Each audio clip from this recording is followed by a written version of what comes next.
Hello, I'm Amanda Walker and welcome to Inside America, the show that brings you insight and analysis of the biggest issues facing the United States right now.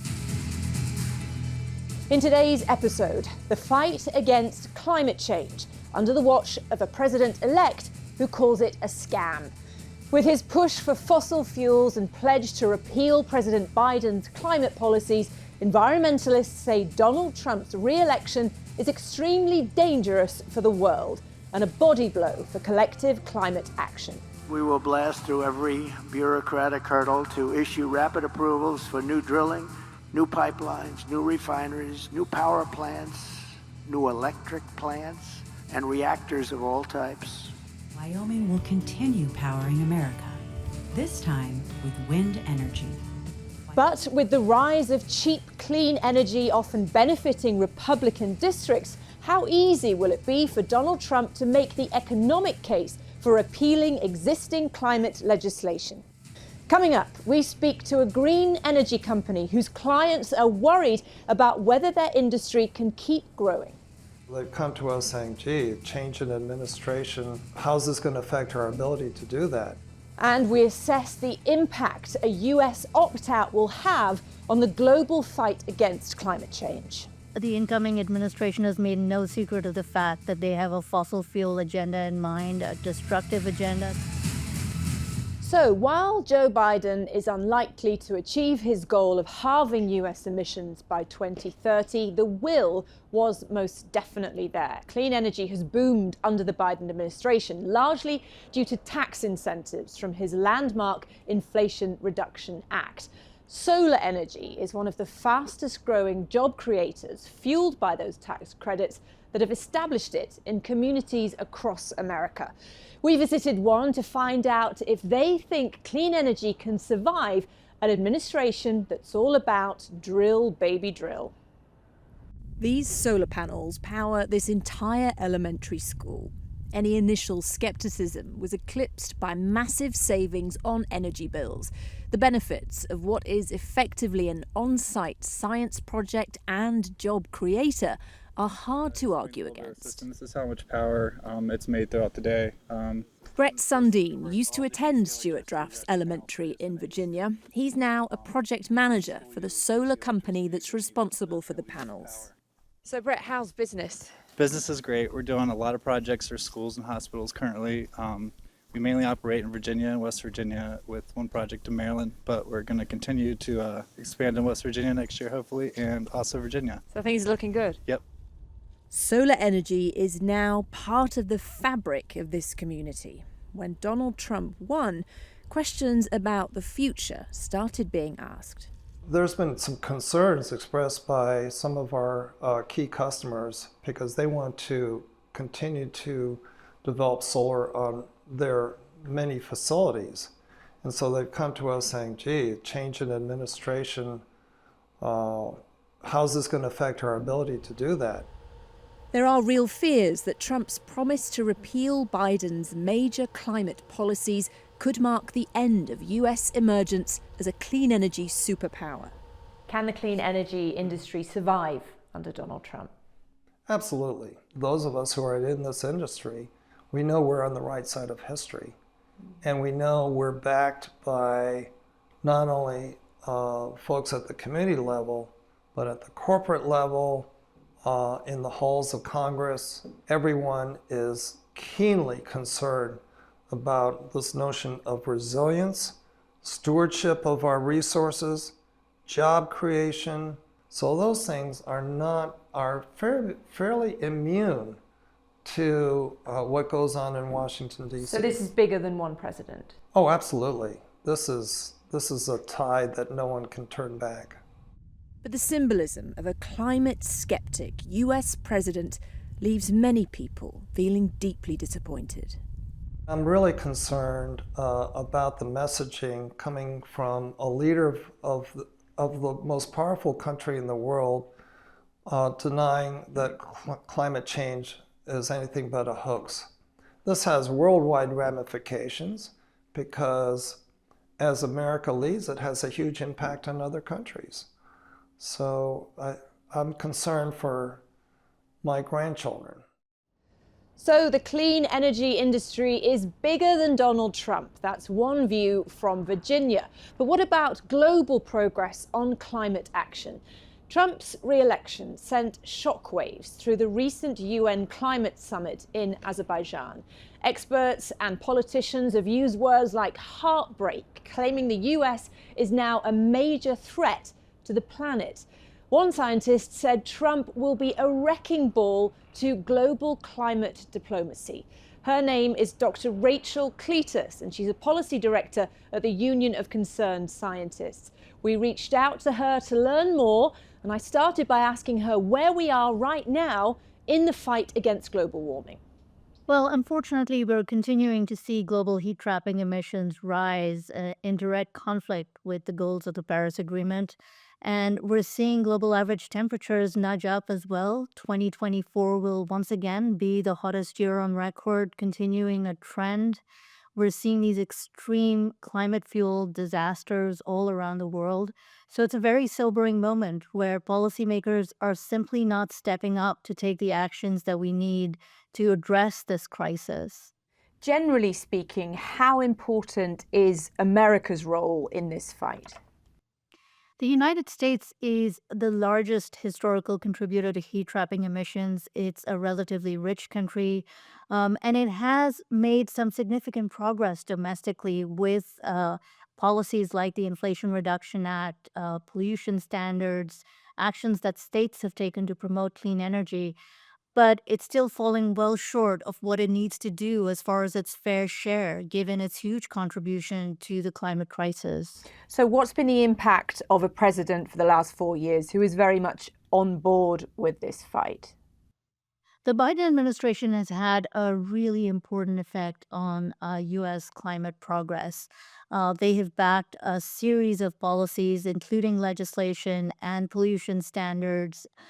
They have increased the amount of investments we're making in clean energy, targeted those investments to communities that are often left behind.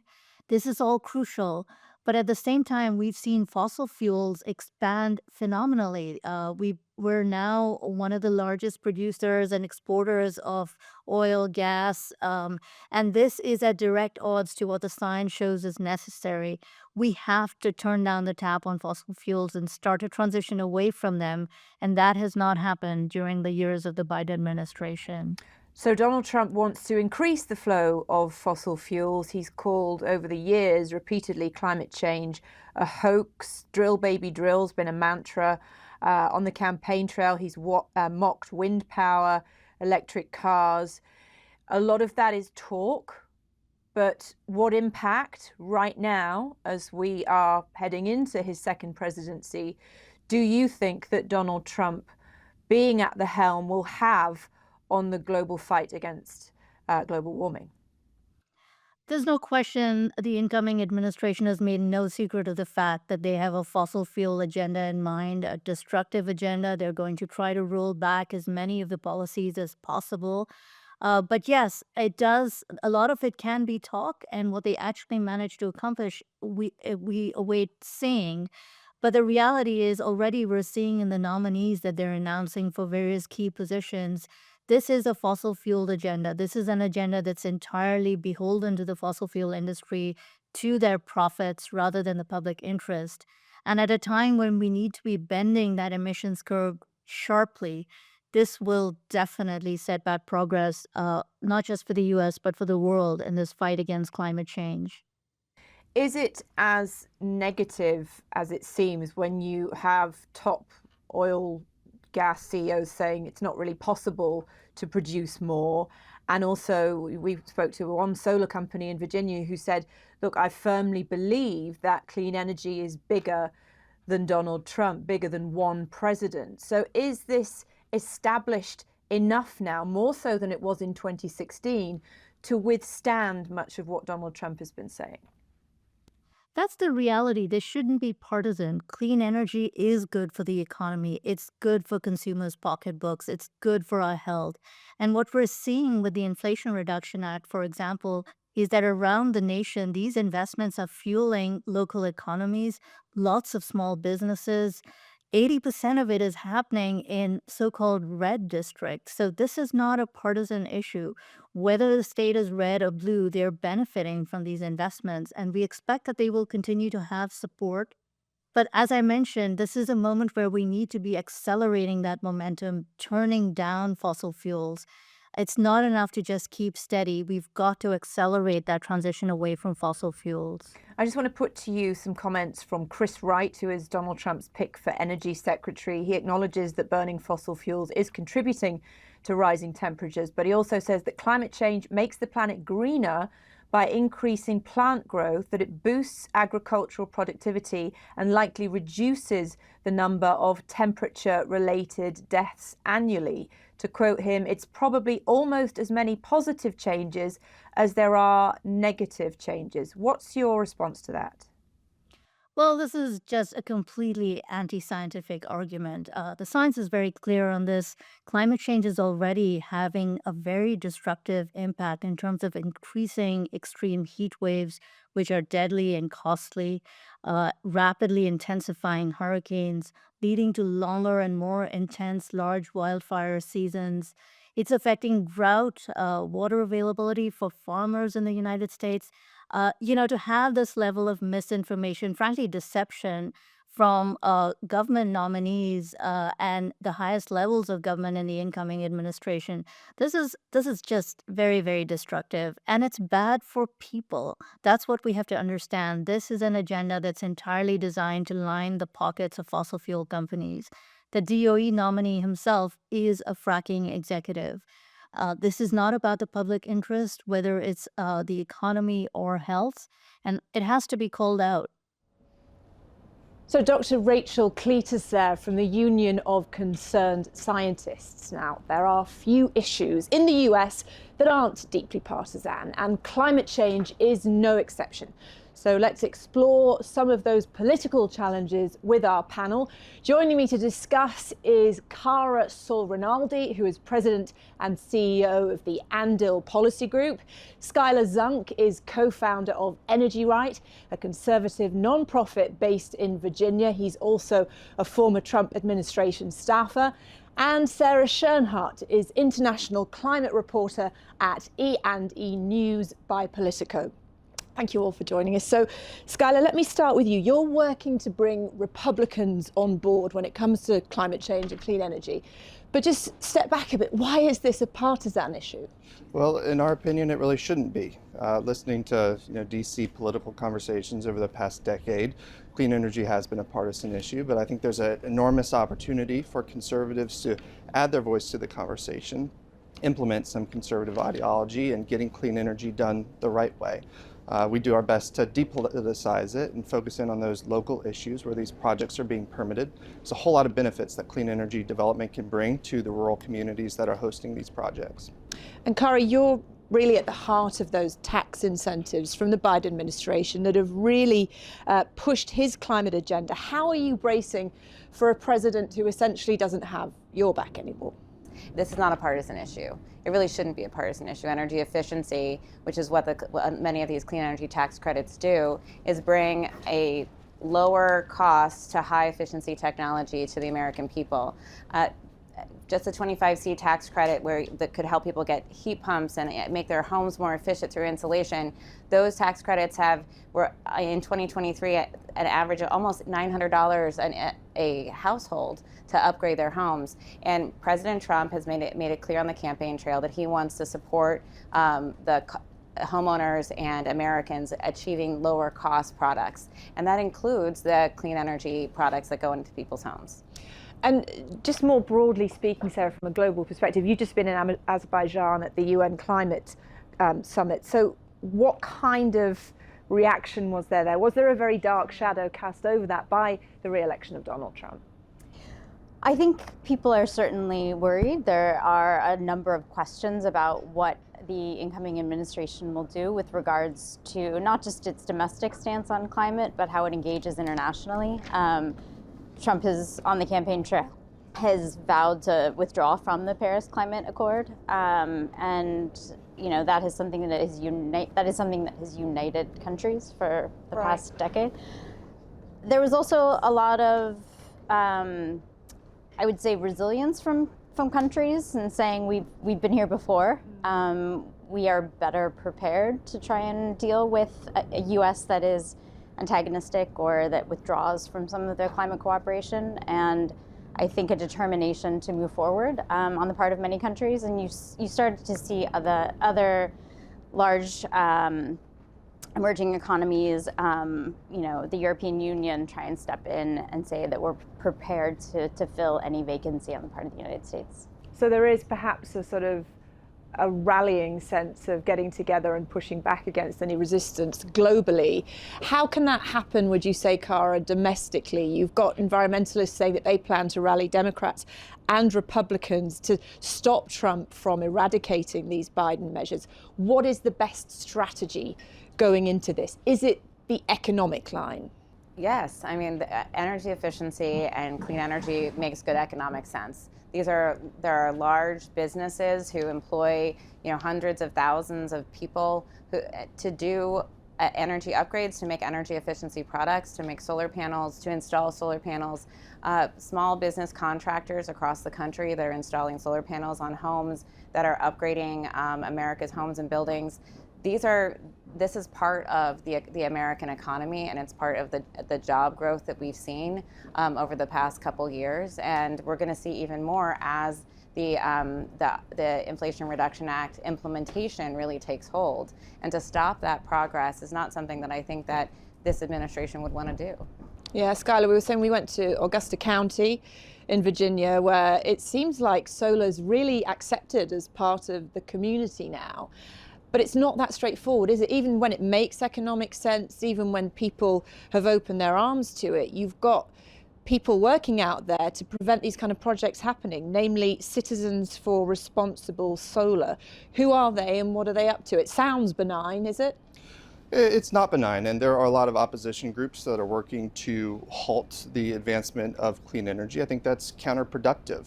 I'm very much looking forward to President Trump's leadership on clean energy development. During his first term, carbon emissions fell by and large throughout the United States. Solar energy generation capacity doubled. We don't really talk about that. I think President Trump coming back to Washington, fulfilling his American First agenda is going to be good for clean energy development. These projects happen because clean energies like solar is the cheapest way to put a new electron on the grid. If we're going to lower the cost of living for American homes and businesses, solar's a great way to do that. You mentioned Augusta County. Their school system has adopted certain solar projects. We see some utility scale projects getting denied by local governments because of these opposition groups, sometimes relying on false information. Right, so I was going to say, what are they doing? What kind of misinformation are they spreading? Sure, they'll say that we're going to run out of food because we're putting these solar panels, solar farms on farmland, that they're an eyesore, that they don't actually create energy. Some folks don't appreciate the amount of energy that these projects can create. We hear anything from, it's going to poison our well waters to it's going to lower our property values, and a lot of these things aren't consistent with the facts that we see surrounding clean energy development. Virginia's home to a lot of solar projects. Once they're built, once they're constructed, quietly operating, creating clean energy, nobody knows they're there, especially if they're hidden behind a nice shielding of trees. They're just part of the new energy grid, and more Virginia localities, more localities all across the country can host these projects as they have energy transmission. And Sarah, as a journalist, what about that mis and disinformation that's so woven into the way we communicate now? Are you concerned about that kind of thing, getting into those rural communities whose often livelihoods depend on making that transition to clean energy, hearing things like that? It's a problem across our industry and has been for quite some time. I think particularly with climate change, there's so much disinformation that then leads people to think that the problem isn't as serious as it is. And hearing, the incoming president talk about climate change as a hoax is certainly a concerning issue. I think our job as journalists is to continue to tell stories in a way that is accessible to people and try and get them to see how climate change is impacting their lives, how the benefits of some of the policies that have been put in place already could be helping them.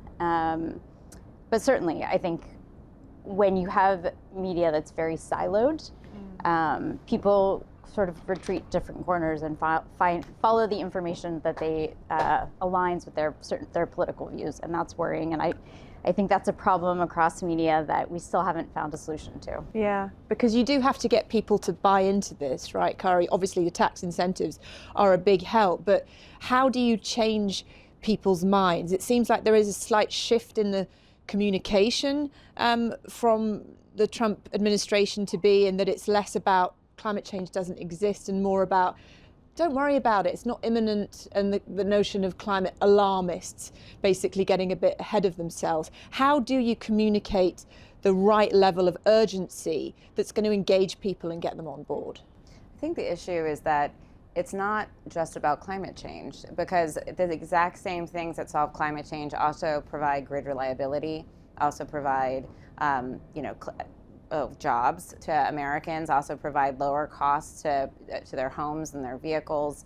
So it's not necessarily about climate change. If the Trump administration takes the position that they want to support clean energy because it is going to make it's going to have real American jobs, because you can't outsource a home performance contractor, or because they want to see a reliable grid that's nimble and able to respond to the new demands of that these data centers that are creating around the country as we explode in technology. I think that there's, no matter which reason that you're addressing your energy demand, it's going to impact climate change if you're reducing your reliance on fossil fuels. Skylar, it seems like you have a challenge here, because you've got a president-elect who is talking about drill, baby, drill. And we know that going against Trump has not furthered the career of many Republicans. So if one of them were to start standing up, or some of them were to start standing up saying, I am a champion for clean energy, go solar, I mean, is that realistically going to happen, or is it going to be done in a more subtle way?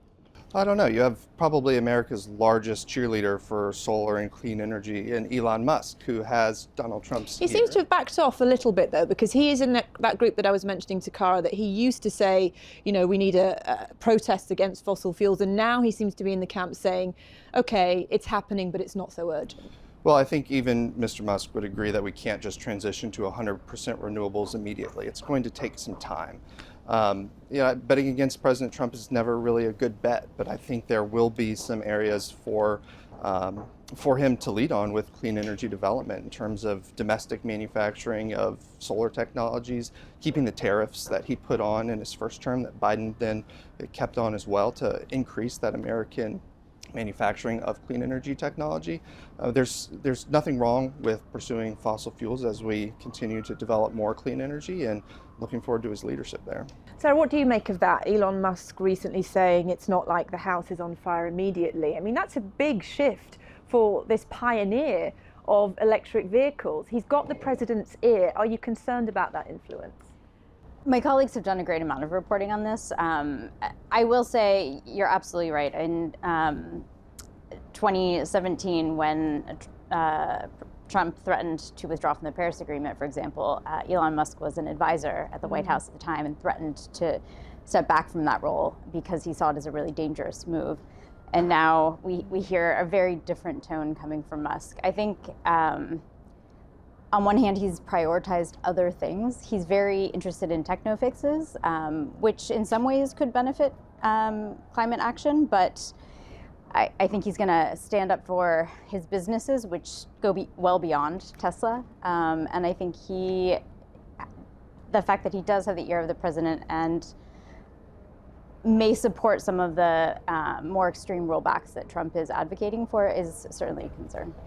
And Cara, what is your kind of outlook here as we look into the first year of Donald Trump's new presidency? The drill, baby, drill, the mocking of wind farms and all that kind of stuff. Is that just rhetoric? Do you think ultimately he will see the economic benefits, even if he's still talking about coal? An all of the above strategy has often been what we've heard from the past Trump administration, as well as many of the Republicans on the Hill. And all of the above includes clean energy. It includes wind farms. It includes solar panels. And many conservative states have called themselves the Saudi Arabia of wind, because there are great wind opportunities in many of the red states and the more traditional conservative states. There is a real opportunity across this country to get a lot more clean energy. And it's not just the production of clean energy in solar and wind, it's also the energy efficiency of reducing demand and combining those together and making our grid more dynamic so that these distributed energy technologies can all work together. That's the kind of future that it will help Americans be more efficient and be leaders in the economy. And I think that's the kind of future in which America becomes leaders in all of these different sectors. Okay. Thank you all for joining us. Really interesting insights. Thanks. Thank you. So like much of what Trump has promised on the campaign trail, we'll have to wait to find out if those words on climate change become actions. The world is watching. Thank you for watching this episode of Inside America. Do join us next time.